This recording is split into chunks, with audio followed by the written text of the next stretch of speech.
fois, on ne sait pas comment faire. J'avoue, moi, il y avait des jours où mon petit ne voulait pas y aller. Et on le forçait à y aller parce qu'il fallait, parce que l'école est obligatoire. Et je pense que tout ça, ça fait du mal à l'enfant. Et là, c'est là où tu parles justement de rigidité, parce que l'enfant, il a quand même 3 ans quand il rentre en maternelle. Il est tout petit. Coucou, moi c'est Leïla. Moi, c'est Linda. Vous êtes en train d'écouter le podcast Mères croisées. Ce podcast est né de ma rencontre avec Linda et avec beaucoup d'autres mamans d'ici et d'ailleurs. Des femmes venues d'horizons différents, avec leur culture d'origine, leurs histoires, leurs valeurs, leurs rêves et parfois même leurs blessures. Avec Leïla, nous sommes aussi 2 mamans d'ici et d'ailleurs. Et nous avions envie de partager en toute sincérité nos histoires, qui résonnent avec les vôtres. Parce qu'on sait ce que signifie élever ses enfants loin de ses racines. Ici, nous faisons écho à la voix de ces mamans qui se croisent, se reconnaissent et se comprennent. Même si elles viennent de mondes différents, ces femmes partagent les mêmes défis. Les joies de la maternité, les doutes. Elles aspirent à s'enraciner ici, même si elles viennent d'ailleurs. On parlera de transmission, des réalités du quotidien et on s'interrogera sur la parentalité entre 2 cultures. Sur ce qui crée des ponts entre ici et là-bas, entre héritage et nouveau départ. Ce podcast est pour celles qui se reconnaissent dans la complexité, la richesse et la beauté d'être parents d'ici et d'ailleurs. Avant de commencer, nous avons envie de vous dire... Vous n'êtes pas aussi seul que vous le pensez. Parce que oui, même à des milliers de kilomètres, nous sommes nombreuses à se poser les mêmes questions. Alors, sans plus attendre, on démarre.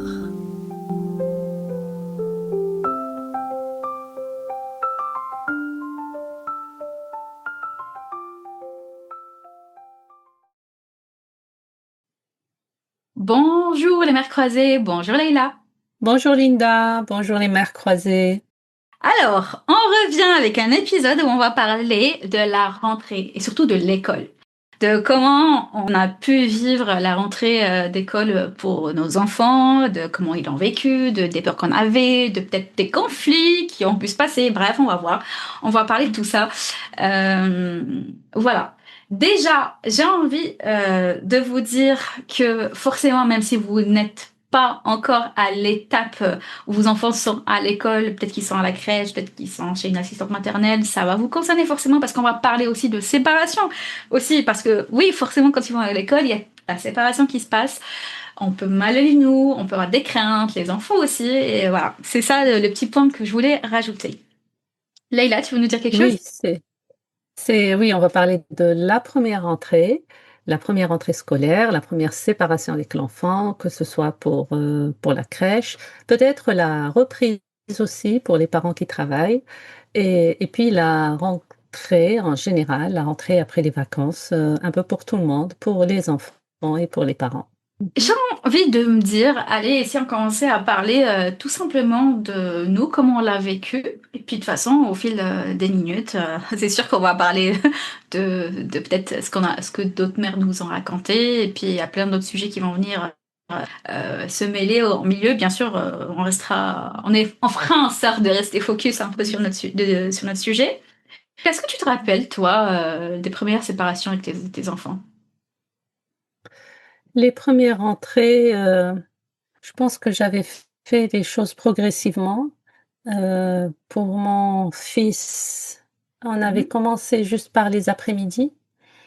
C'était en crèche. Il n'a pas été en crèche, dès le début de l'année. C'était un moment, voilà, moi ce que je craignais comme beaucoup de mamans, c'est de le réveiller tôt. Tiens, ça me revient parce que beaucoup de mamans, quand on leur parle, ils te disent: «Oui, c'est l'organisation et puis il faut le réveiller très tôt» et puis, ce que je craignais, c'est la rigidité des horaires. Je pense que c'était ça.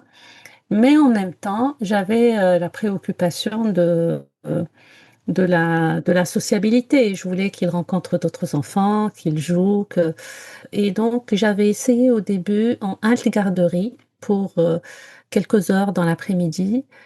Je pense que la halte, ne m'a pas satisfaite. Justement, c'était la rigidité des horaires et puis la rigidité des règles auxquelles j'étais pas préparée. Tu vois, il y a certaines règles de, bah, il faut pas rester avec l'enfant, il faut le laisser pleurer, il faut tout ça. Tout ça, ça a un sens. Tu vois, ces règles-là, elles ont un sens, mais il faut que les parents l'intègrent, ce sens-là. Si vous l'imposez aux parents, vous créez une insécurité.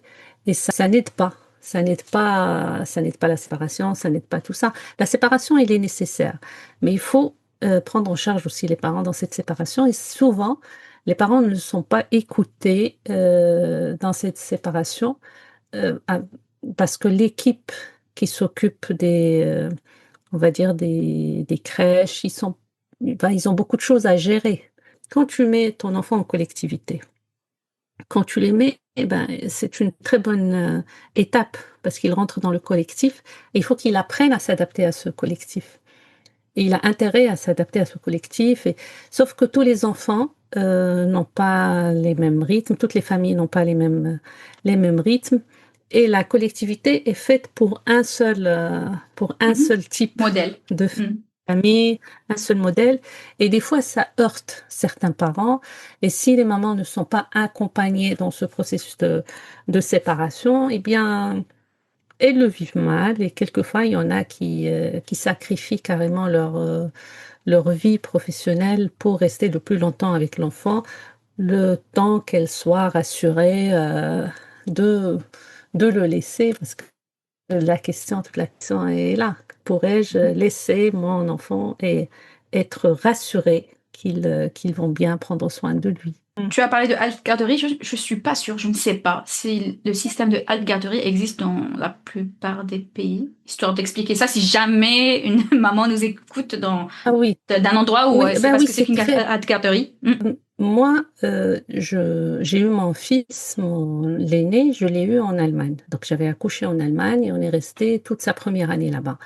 Et en Allemagne, les choses sont organisées différemment. Ça veut dire qu'on inclut très très tôt la maman et l'enfant dans des activités de rencontres maman-bébé. Donc, on pouvait avoir des cours à partir des 3 mois de mon fils. Je faisais un cours de yoga avec maman-bébé. Et puis, Mm. les mamans se rencontraient dans des centres de loisirs avec les bébés pour chanter des cantines, pour discuter entre elles, pour s'échanger. Donc, il y avait déjà ce monde dans lequel l'enfant et le parent est inclus dans la préparation, l'accompagnement à la sociabilité de l'enfant. Mhm. Lorsque je suis retournée en France, mon fils avait 1 an et donc j'ai découvert le système de halte garderie. Donc la halte garderie, moi j'avais cette préoccupation du social. Il faut qu'il sociabilise, même si je le sortais dans le parc où il joue avec d'autres enfants. Il est important que l'enfant aussi soit dans un cadre avec des règles et surveillé par des adultes. C'est structurant pour l'enfant. Finalement, Donc, commencer à découvrir le monde, quoi. Pas que avec maman, c'est papa ça. à la maison, quoi. Mm. Oui. Et puis ça, il apprend à s'adapter aux différents univers. Il intègre le fait qu'à chaque fois qu'on change d'environnement, ben, on s'adapte aux nouvelles règles, que c'est pas les mêmes règles partout. Et ça, c'est très important par la suite pour les enfants parce qu'ils vont toujours venir te titiller. Mais pourquoi chez tel on fait ça et pas chez nous? Mhm. Donc, s'il intègre très très tôt qu'il y a des différentes règles à chaque fois qu'on change d'environnement ou d'univers, c'est structurant pour lui. Euh, à la halte garderie, bon, toute la paperasse et tout ça, ça m'a un petit peu. Donc, c'est moi, là, pour le coup, qui devais m'adapter, réadapter au système français. Et c'était très rigide. C'était très rigide parce que bah, ils accueillent beaucoup d'enfants avec des rythmes différents et que, voilà, il faut un seul rythme. Ils ont un seul modèle, on va dire. Donc, le fait d'avoir des horaires rigides me dérangeait dans mon organisation. Par la suite, j'avais trouvé une crèche où on pouvait choisir les horaires. Donc, il n'y avait pas euh, Mhm. injonction de se réveiller très très tôt, de commencer à 9 heures et si tu arrives plus tard, c'est pas bon. Donc voilà, c'était une crèche assez, on va dire, très tolérante. On va Donc, dire la finalement, directrice c'est était possible très de trouver des tolérante par crèches où on rapport au choisit programme. un peu plus les horaires. Parce qu'on ne sait pas forcément, hein. Oui, Quand oui, on on peut a tout connu une seule trouver. crèche, on a l'impression que c'est comme ça partout, et puis c'est tout, hein. Genre, il faut s'adapter. Oui, Tu fais ton contrat il sur ces il faut, horaires-là. C'est tu 8h30, tu dépasses t'adaptes, pas, maximum 9 heures, c'est ça. et c'est ça. Ouais, ok. Oui, et puis voilà, souvent on se dit oui, mais on veut pas le réveiller tôt. Mais... Donc en fait, c'est une histoire d'adaptation et les parents s'adaptent aussi, s'adaptent en fonction de ce qu'ils peuvent. Moi, je Mhm. pouvais à cette époque-là choisir mes horaires, j'ai quelque chose qui pourrait s'adapter à mes horaires. Et donc c'était juste les après-midi. Donc mon fils pouvait se réveiller tranquillement, manger Mhm. tranquillement. Et il jouait là-bas un petit peu, après il faisait sa sieste. Donc c'était juste les après-midi, ça me convenait. Euh, après, euh, après, il a été en maternelle dans une école alternative. Et donc là, c'était beaucoup plus flexible. Je pense que la période que j'ai passée en Allemagne a fait que j'ai découvert l'éducation, on va dire, la façon de faire des pays nordiques Que, qui m'a vraiment que fascinée. finalement, tu avais Donc, j'ai besoin toujours... que Finalement, tu avais besoin que ton enfant soit dans une école alternative, donc pas une école classique, une école publique avec des rythmes classiques, Oui. etc. C'est ça. Mm. Donc tu as découvert Ouais, que ce besoin et que ouais, c'était possible la finalement. rigidité me posait. Mhm. Oui, oui, oui. En fait, euh, il y a cette histoire du rythme de l'enfant, que les enfants sont différents et que voilà, chacun a son rythme. Ils sont là-bas en Europe du Nord, ils sont très ouverts à cette histoire-là, cette question du respect du rythme. Tous les enfants n'apprennent pas la même chose en même temps. Tous les enfants ne font pas les choses en même temps. Donc, il y a cette flexibilité. Dans les écoles alternatives, on a ça.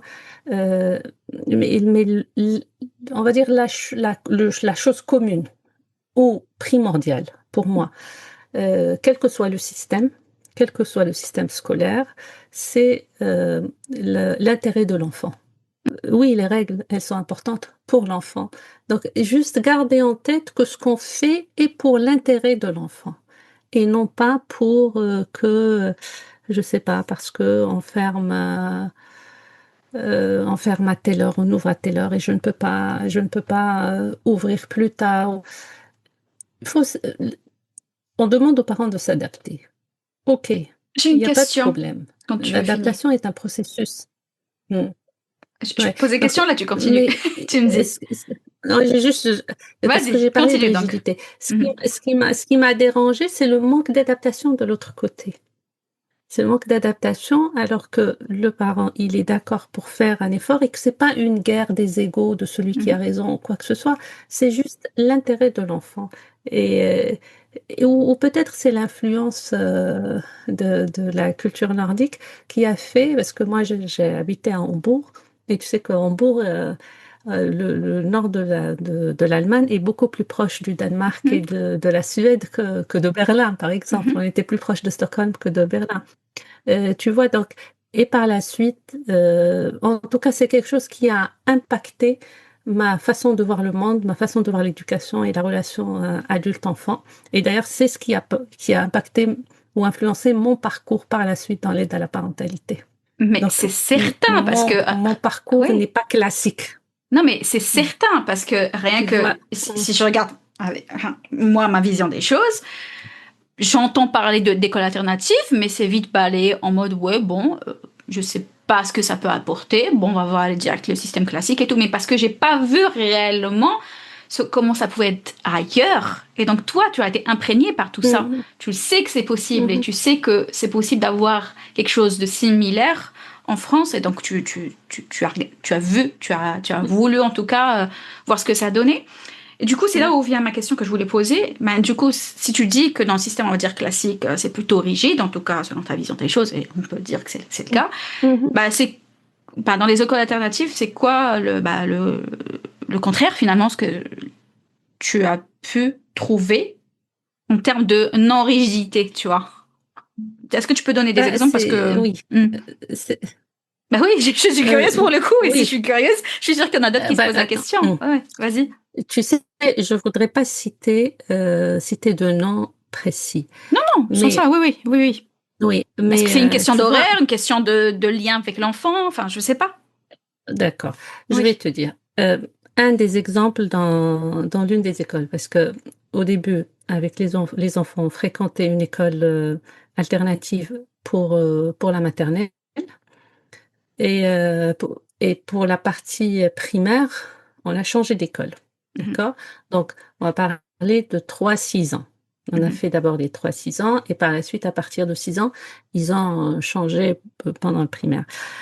Par exemple, dans cette maternelle où j'étais, il y a beaucoup d'implications des parents dans l'organisation, donc et ça, enfin, dans toutes les maternelles, ça, c'est quelque chose de très faisable, hein, on le trouve mhm. partout. Un parent qui apporte le goûter pour toute la classe et ainsi de suite, comme ça, tout le monde participe. Donc, il y a donc là, ce dont je suis en train de parler là, c'est l'alliance entre l'équipe pédagogique et les parents, parce que ce qui est considéré comme ce qu'on met ce qui est primordial, c'est l'intérêt de l'enfant. Donc, l'alliance entre la famille et l'équipe pédagogique est là pour servir l'intérêt de l'enfant. Donc, déjà, gardez ça, les règles, les fondamentaux sont ça. Si on fait une alliance, c'est une co-construction. Et Ce donc, qu'on est en train de en tant faire, qu'en c'est une parents, se sont pas coopération. exclus. Donc, déjà, voilà, donc déjà là, on n'est pas en train de voir qui est ce qui a raison, mais être ouvert au dialogue, ouvert à, voilà, parce qu'on a rencontré des difficultés, il y a des difficultés partout, mais être impliqué, être écouté, donc il y a cette attente d'être écouté, de parler de ce qui importe aussi pour la famille, parce que pour chaque famille a une vision des choses différentes. Et juste pour te donner un exemple, en maternelle, enfin, la salle était structurée de façon à ce qu'il y ait plusieurs activités. Donc, il y avait l'espace lecture, l'espace pâte à modeler, l'espace dessin, l'espace puzzle, Mhm, et l'espace construction. Et donc, tout ça est expliqué à l'enfant et démontré à l'enfant. Donc, ils font des démonstrations pour les enfants, pour qu'ils sachent utiliser le matériel. Donc, on parle de matériel et l'enfant peut choisir, le matériel, ou en tout cas l'activité. L'enfant pouvait choisir l'activité qu'il voulait faire ce jour-là. Et ce qui était intéressant, c'est que l'équipe était là pour expliquer les règles. Et c'était quoi la règle? C'est quand tu as besoin d'un matériel, tu le prends. Tu peux prendre un tapis. Les enfants avaient des tapis à disposition ou des petites tables. Tu utilises et quand tu finis, tu le remets à sa place. Et pendant le temps d'exploration, d'utilisation du matériel, l'enfant n'est pas interrompu.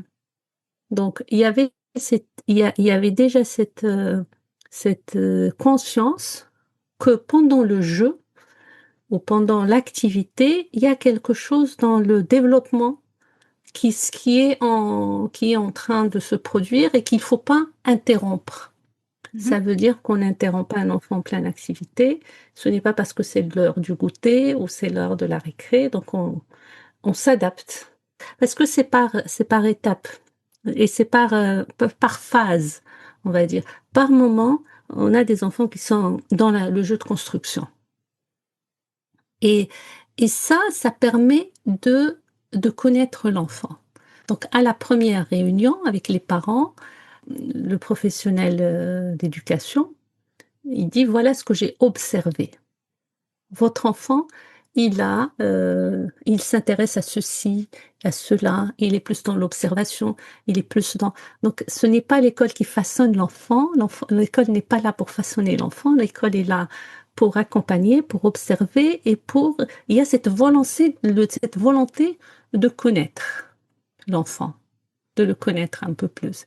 Après les 3 années que mon fils avait passé là-bas, sa prof, on a eu des discussions pendant toutes les 3 années et elle était venue me dire, vous voyez, votre fils, il a besoin d'autre chose qu'on n'a pas ici. Mmh. En gros, elle m'a dit qu'il aime bien parler, qu'il aime bien, il est créatif, il est dans la parole, dans la discussion, et elle m'a conseillé de trouver un atelier de théâtre. Et dans cette école, comme ils avaient le nom d'un certain organisme, ils ne pou pour garder, parce Mmh. qu'ils ont un label, pour garder ce label, toutes les activités qu'ils pouvaient proposer, devaient s'appuyer sur le matériel de ce Mmh. label. Vois-tu? Et Je donc vois très bien. là aussi, c'est une rigidité.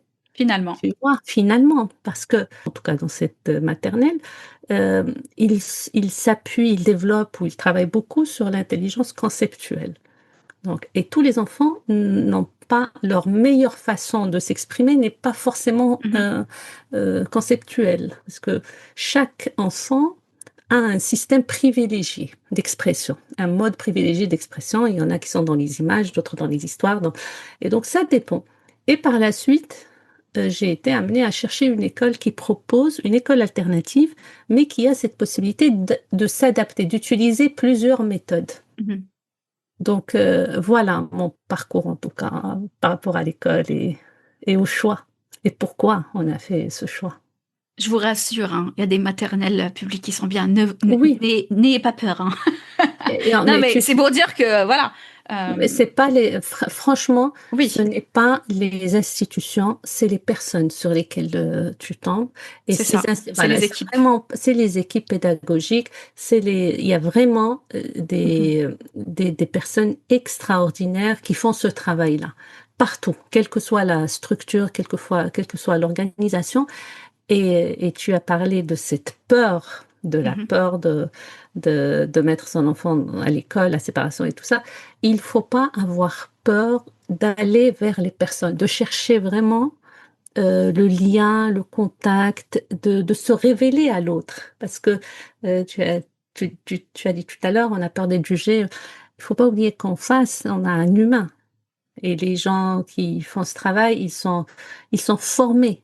C'est juste qu'eux aussi, quelquefois, ils subissent la pression du système.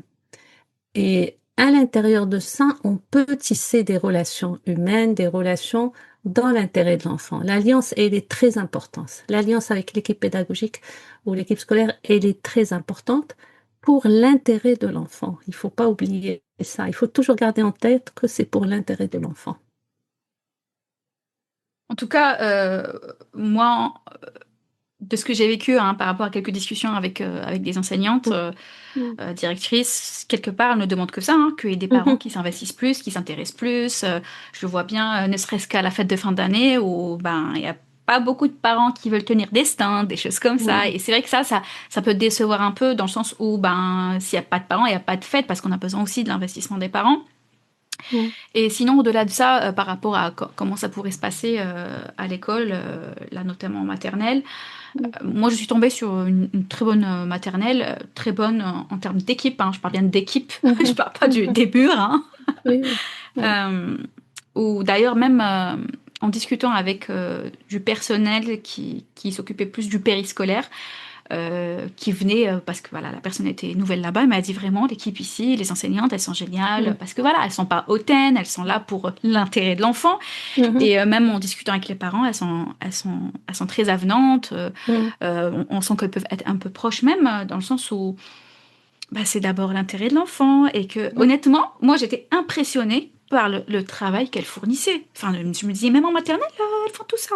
Voilà. Enfin, d'ailleurs, je vous le raconte, euh, quand mes enfants, enfin, tout cas, c'est le garçon qui est l'aîné, il est Mmh. rentré à l'école et à un moment donné, on a la réunion, elle explique, on fait ci, on fait ça, et j'étais étonnée, je me suis dit, il y a un programme scolaire. Enfin, j'étais même pas consciente qu'il y avait un programme scolaire pour de la maternelle.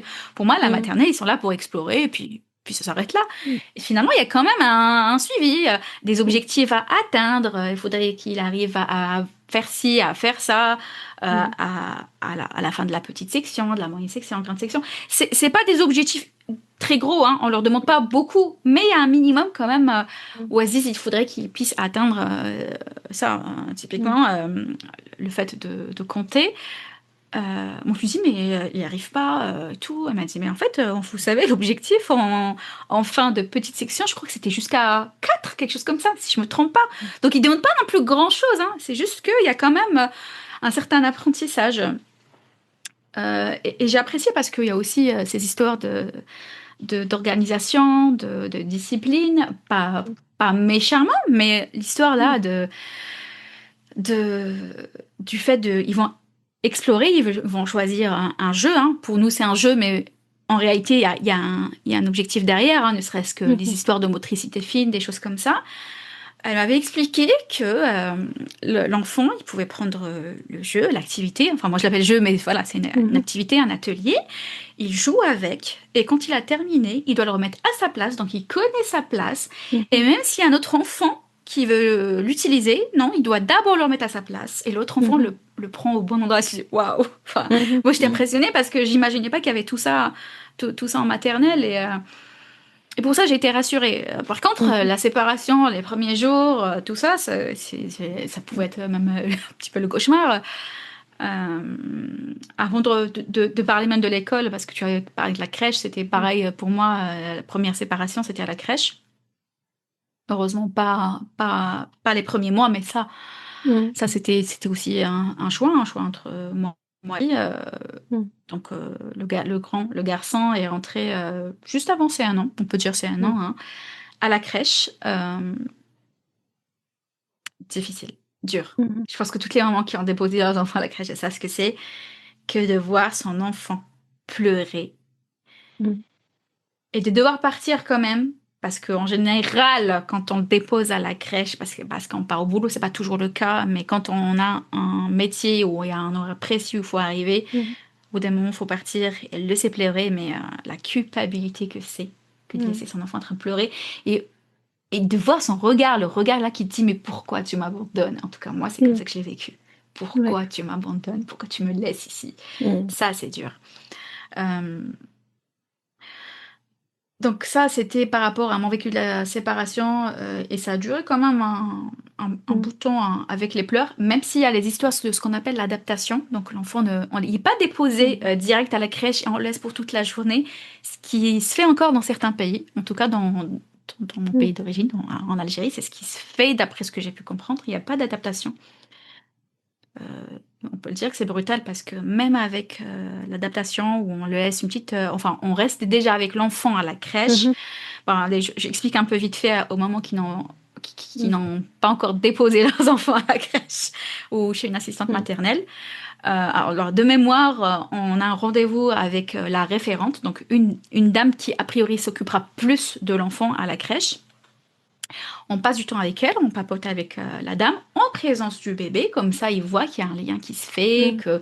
qu'il commence à s'habituer à la personne, et puis au fil des journées, on le laisse une petite heure, enfin je sais pas, peut-être une demi-heure, je me rappelle plus, et puis au fil des jours, on le laisse de plus en plus, jusqu'à ce qu'il s'habitue, sauf que moi je trouve que ça restait assez court quand même, hein. Mhm. Ça reste quand même vite fait. Je sais pas si c'est différent selon les crèches. Mais dans tous les cas, c'était dur, que ce soit pour le premier ou le deuxième enfant, de laisser. Et on sait on le laisse souvent pleurer. C'est pas le cas de tous les enfants, hein, j'imagine, hein, certainement pas. Mais en tout cas, pour moi, c'était le cas. D'autant plus que bah, c'est des enfants qui ne sont pas très entourés. On n'est pas très entourés, on voit pas tout le temps du monde. Donc, ils n'ont pas l'habitude de rester Mhm. avec, avec d'autres personnes. Voilà pour commencer. Je te laisse me dire ce que tu veux me dire avant de Mhm. continuer. Tu Oui, veux dire quelque chose peut-être? oui, pour parler des pleurs de l'enfant lors de la séparation, il faut préparer, ça veut dire qu'il faut parler avec l'enfant avant, Mhm. euh, et lui expliquer qu'il va partir à l'école, que maman va travailler ou pas. En tout cas, maman reviendra le chercher plus tard. Ouais, je voulais faire une parenthèse, hein. Tu es en train Mhm. de le dire, mais je veux vraiment le préciser. Même si l'enfant est Oui, tout oui, petit, tout bien sûr. petit, ben on lui parle et on lui explique, hein. C'est pas parce qu'il a Dès, 1 an ou 6 mois que l'enfant, c'est pas dès la peine sa de lui expliquer. naissance, Voilà. dès sa naissance, on On parle avec explique, on parle. Voilà. Mmh. On parle avec l'enfant, on fait connaissance avec l'enfant. L'enfant, à qui on a parlé dès la naissance, ça veut dire dès qu'on l'a pris dans les bras, on lui a dit son prénom, quand on l'a emmené à la maison, on lui a fait le tour de la maison. «Ici, c'est ta maison, ici, c'est ceci». Lui parler tous les jours, lui dire bonjour, lui parler quand on l'habille, lui parler avant de lui donner à manger, hem lui parler dans le sens où quand il pleure, lui poser la question: «Est-ce que tu as faim? Est-ce que tu veux que je te change?» Communiquer avec l'enfant. Qu'est-ce que, pendant les 6 premiers mois ou les 3 premiers mois avant la séparation ou l'année avant la séparation, qu'est-ce que l'enfant enregistre? Il enregistre le temps de la voix de la maman. Il enregistre quand est-ce qu'elle est rassurante, quand est-ce il il il y a une communication qui s'établit. Donc déjà, un enfant qui est dans ce cadre-là, dans cet, échange, il sait qu'il va se passer quelque chose. Il sait qu'il y a une information, que sa maman lui transmet un message. Donc il y a une communication qui passe. Par rapport au développement, qu'est-ce que l'enfant apprend à ce moment-là? La séparation, heu, pour lui est dure. L'enfant, bon, il est tout le temps avec sa mère, il a envie d'être dans les bras, c'est tout à fait normal. C'est l'adulte qui est responsable de préparer l'enfant à la vie. Donc la maman qui part et qui dit à l'enfant: Je reviens te chercher». C'est pas la même chose, que la maman qui dit: «Aïe, je j'ai l'impression de t'abandonner». Et l'enfant, il peut ressentir ça. On dit souvent qu'il y a 3 réponses de maman devant les pleurs de l'enfant. La maman qui pleure avec l'enfant, très courant, très, très Ouais, courant, je pense que c'était ça, mais ouais. c'est Voilà, pas c'est très, comme très ça, grave. oui. La maman qui ignore, ça c'est très grave. La Ça, je maman sais que c'était qui pas le cas. voilà, Ouais, ouais. voilà, la maman Ouais. qui ignore, qui est Mmh. coupée de voilà, «Ça m'intéresse pas, je suis occupée, machin», c'est comme ça, Mmh. cette rigidité, non. Et puis la maman qui pose des mots sur ce qu'il ressent. Je sais que tu as envie que je reste là, mais ne t'inquiète pas. Tu vois le temps de comment les choses, je sais que tu es triste, mais ne t'inquiète pas, tu vas voir. Madame telle va prendre soin de toi, il y a d'autres enfants. Au revoir, à tout à l'heure, je reviens, tu sais, je Mmh. reviens. Tu vois, c'est rassurant. L'enfant va pleurer. Pourquoi il pleure? Parce que il fait son travail. Il fait Oui. son voilà, il se la maman à ce moment-là l'introduit un petit peu dans la vie. Il fait son Mmh. comment on dit? Son parcours initiatique pour, heu, pour entrer dans la vie, et il y a quelque chose de très important qui se met en place à ce moment-là, qu'on appelle dans le développement, de l'enfant, la permanence des objets. La permanence des objets veut dire, mais quand on parle d'objets, on Mmh parle mh. d'humains ou de concepts en général. La permanence des objets, il apprend que lorsque les choses, les personnes ne sont pas là, elles existent. C'est pas parce qu'on ne les voit pas qu'elles n'existent pas. Et ça, c'est une étape dans le développement de l'enfant qui est très importante, qui est très, très importante et fondamentale. Ça veut dire, il y a des choses qui sont là, que je vois. Mmh. Mon monde, c'est ce que je vois. Mais qu'est-ce qu'il apprend à ce moment-là, au moment de la séparation? Mais il y a des choses qui continuent d'exister, même si je ne les vois pas. Et c'est très important, ça. Et on s'en rend pas Pourquoi? compte, hein. Ouais, On ouais. se rend pas compte parce que c'est vraiment l'introduction à ce qu'on appelle la symbolisation. C'est-à-dire, il va pouvoir symboliser quelque chose qui n'existe pas. C'est comme ça que l'enfant comprend le sens, commence à donner du sens aux choses. Donc, maman n'est pas là. J'ai quitté ma maison, je prends mon doudou ou je prends l'écharpe de maman. Et à travers cette écharpe ou ce doudou, je crée un lien. Je crée quelque chose donc je suis en train de tisser des choses, de construire des choses. Et ça veut dire quoi? Ça veut dire, je développe mon univers mon imaginaire. Ça veut dire, je peux, même si maman n'est pas là, je peux commencer à imaginer qu'elle est là. Et l'imagination se commence là. D'accord. C'est là, c'est cette capacité d'imagination. Et ça veut dire quoi? Ça veut dire que je peux aussi, c'est le déclenchement de beaucoup de choses. C'est le déclenchement du symbolisme, c'est le déclenchement de l'imaginaire et c'est le déclenchement du langage. Ça veut dire que si elle est pas là, elle est partie, je vais pouvoir l'appeler. Je vais commencer à sortir maman. Je vais commencer à dire papa. Je vais commencer à dire maison. Je vais commencer à dire voiture. Des choses qui, parce que quand est-ce que l'enfant parle? Quand il parle pas que de choses qui sont là. Il commence à parler quand il veut invoquer ce qui n'est Mhm. pas là. Donc, c'est l'ouverture pour beaucoup de choses dans le développement de l'enfant. Cette étape-là de la séparation de l'entrée à l'école, elle est D'accord. vraiment, c'est une étape J'avoue, qui je connaissais introduit. pas cette partie-là. Mm. J'avoue. Oui, Et c'est vrai que je pense hein, faire partie de quand même de ces mamans, de ces parents qui communiquent, qui expliquent. Mais c'est vrai que c'est un moment tellement difficile que tu expliques et que tu vois qu'ils pleurent quand même. C'est trop dur. mm, C'est trop ouais. dur. C'est dur, mais après, il y a toujours les dames, hein, parce que souvent c'est des dames, hein, je sais pas si ça Mhm, existe, les hommes qui travaillent en crèche, sûrement, mais voilà. Et elles me disent, mais vous inquiétez pas, dès que vous partez, l'enfant il se calme. Et c'est vrai que certaines fois, je me suis attardée, et c'est vrai que l'enfant se calmait juste après, hein, c'est juste mm. l'étape là de la séparation, quoi. Tu voulais dire quelque chose ou tu veux que je continue? Enfin, je veux peut-être revenir sur Mhm, continuer à observer. Vraiment cette étape, le plus important, c'est pas ce qu'il a appris ou ce qu'il a appris à compter ou pas, ou des choses comme ça mhm. de l'apprentissage et de l'enseignement, mais vraiment observer le développement de l'enfant et comment il évolue et quels sont les nouveaux comportements et comment il se révèle. Parce que c'est une expérience qui permet de révéler qui est ton enfant et quelle est sa personnalité. Et moi, je Comment il se révèle? m'amusais. Oui, Comment il c'est se révèle en vraiment société, je voulais en dire aussi. société, Mm. exactement. C'est Pardon. incroyable lorsque tu observes les enfants entre eux ou à l'école, comment ils bougent, comment ils parlent, et puis leur comportement une fois leur maman est là. Le comportement change complètement. Et donc, ils s'adaptent. Et c'est vraiment intéressant de voir, d'être à l'écoute de ce que les autres observent aussi. Beaucoup de mamans n'acceptent pas ça, hein, n'acceptent pas les remarques des autres sur leurs enfants, alors que c'est une occasion de les connaître, de connaître ses propres enfants à travers les remarques des professeurs, enfin des instituts.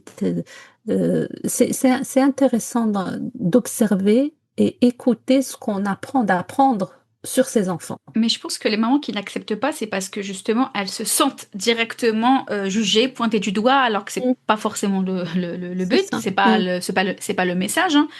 Mais je pense qu'elles se disent, oui, ça veut dire elle veut dire que je fais mal, elle veut dire c'est que je l'élève ça. Mmh, mal, elle veut dire que j'en prends pas soin, elle veut dire que je l'aide pas dans ses c'est devoirs, ça veut dire que ça. je suis pas assez Mmh. présente. Voilà, c'est peut-être ça, hein, c'est ce que Oui, j'imagine en tout oui, cas. exactement. C'est pour ça il faut revenir sur la chose fondamentale qui est l'intérêt de l'enfant. En Voilà. quoi ça peut aider mon enfant? Quelle que soit la remarque, quel que soit où est l'intérêt de l'enfant, L'intérêt, quelles sont les l'intérêt de solutions l'enfant. possibles, Mmh. voilà. Mhm.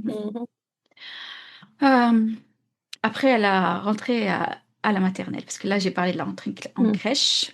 C'était un peu similaire avec la fille, même si on était dans une autre crèche, une crèche d'un autre système, hein. Mmh. Après, par contre, la maternelle, forcément, c'était le garçon en premier Mmh. lieu, c'était la période Covid. Ouais.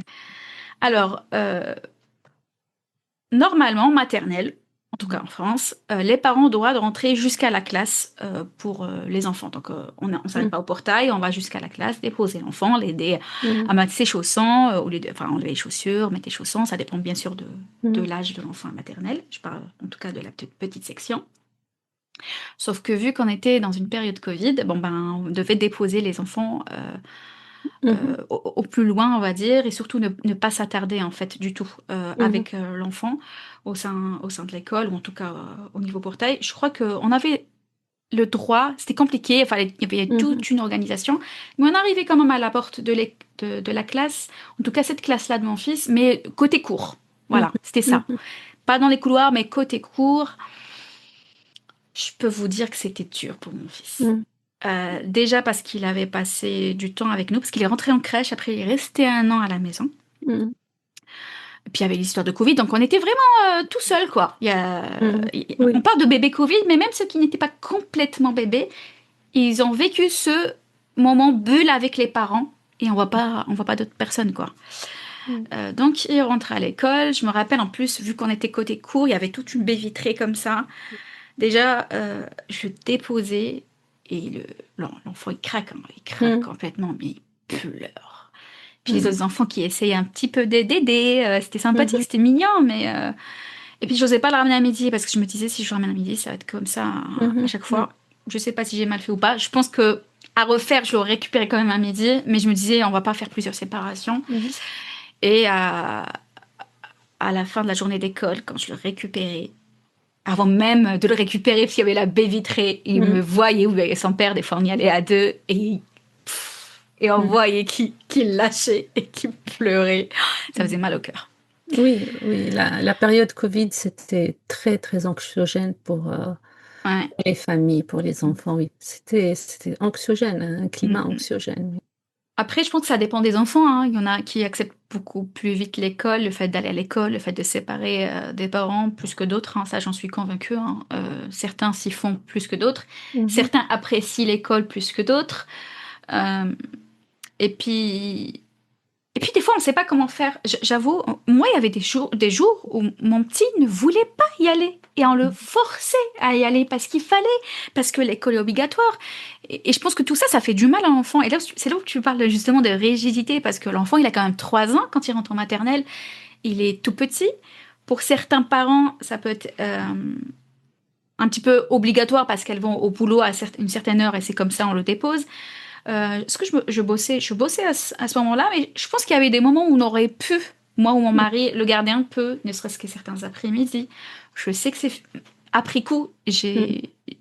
j'ai fini par savoir, par comprendre que pour certaines écoles c'était possible, voire même toutes les écoles maternelles, Mmh mh.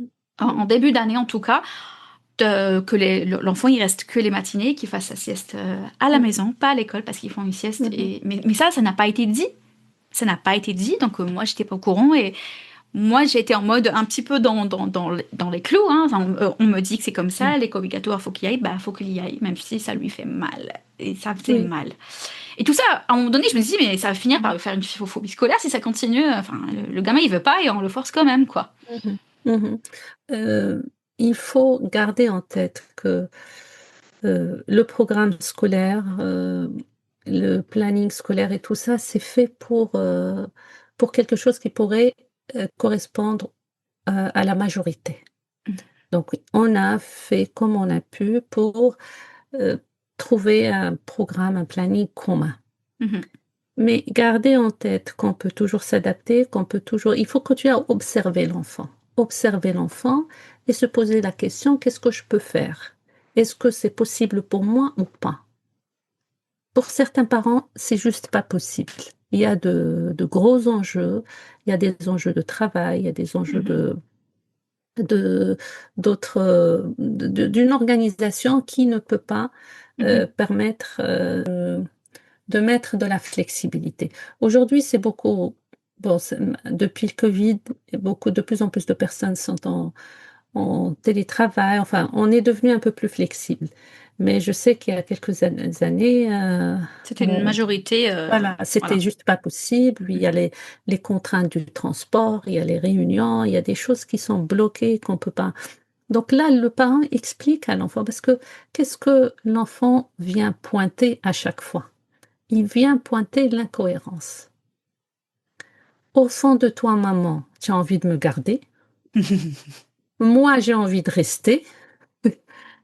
Et au fond de toi, tu peux et tu le fais pas. Et donc, il a juste besoin de cohérence. OK. Lui expliquer, s'il y a des exceptions, aujourd'hui, je peux. Je donne un exemple, hein, pas celui de l'école, Mhm. mais tous les parents veulent que l'enfant soit autonome et qu'il s'habille tout seul et que Nous quelquefois facilite c'est la vie. voilà, quelquefois c'est possible, quelquefois c'est pas possible. Mm. Il faut l'expliquer à l'enfant. Dire: «Moi, ce que je veux, c'est que tu réussisses à t'habiller tout seul. quand on a le temps, tu vas le faire. Quand on n'a pas le temps, je t'habille. Pas parce que je te fais pas confiance ou parce que non, parce qu'on n'a pas le temps. Mais la règle, c'est que tu t'habilles tout seul. Moi, je vois trop mon fils qui est en mode, bon, ben, je veux faire en sorte de me d'être en retard comme ça, ils vont Non, mais s'occuper de pas moi. que.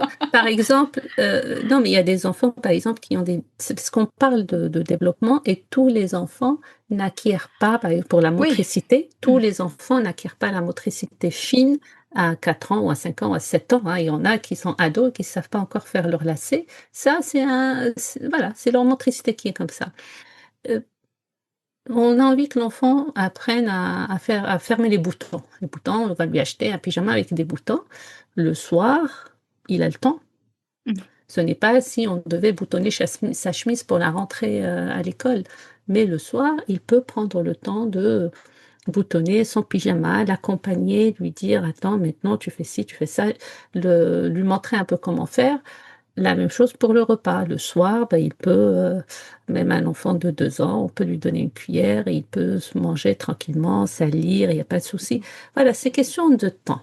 Il faut garder en tête que dans l'éducation, il y a une temporalité et le rythme. On a parlé tout à l'heure de rythme. Il y a le rythme de l'enfant, le rythme de la famille, le rythme des parents, le rythme de l'école, et il faut apprendre à surfer là-dedans. Il ne faut pas tout le temps être dans l'urgence. La C'est vrai. parentalité n'est pas l'urgence. Mais par moment, nous sommes dans l'urgence. OK, il faut que ça reste des parenthèses. Il ne faut pas que ça soit la règle. Il faut pas que ce soit tout le temps, c'est tout le temps on est en retard et tout le temps c'est urgent. Voilà, Comme OK. Mm. j'en profite bah, c'est une petite parenthèse, hein. Je me suis rendu compte qu'on dit trop le mot grave. Et je crois Mm. que c'est mon mari qui me l'a fait remarquer. Il Mm. faut qu'on arrête de dire que c'est grave, alors qu'en réalité, c'est pas quelque chose de grave. Le mot Mm. grave devrait être réservé Ouais, pour des choses graves. réellement, oui. Oui, Oui. c'est ça, c'est le sens que Donc, prennent ne les pas mots. dire tout le temps on est en retard, voilà, alors que, bah, il y a des moments où on n'est pas pressé. Oui. Et C'est puis, il n'y a juste pas que nous, d'enjeu. voilà, dans notre rythme d'adulte, on veut que ça se fasse plus vite, quoi. Voilà, il n'y a pas d'enjeu. Accompagner l'enfant dans l'acceptation de l'école progressivement, lui parler, le préparer, c'est une préparation et puis respecter son rythme. Si par moment vous voyez qu'il est malade, il est malade ou il est fatigué, ou s'il faut faire une pause toutes les 2, 3 semaines, c'est pas très grave hein, en crèche, C'est ça, franchement. en fait. Donc, c'est un petit message à celles qui ont encore ce choix, qui ne sont pas au courant. Bah, en fait, il y a moyen d'être plus flexible. C'est pas Mhm.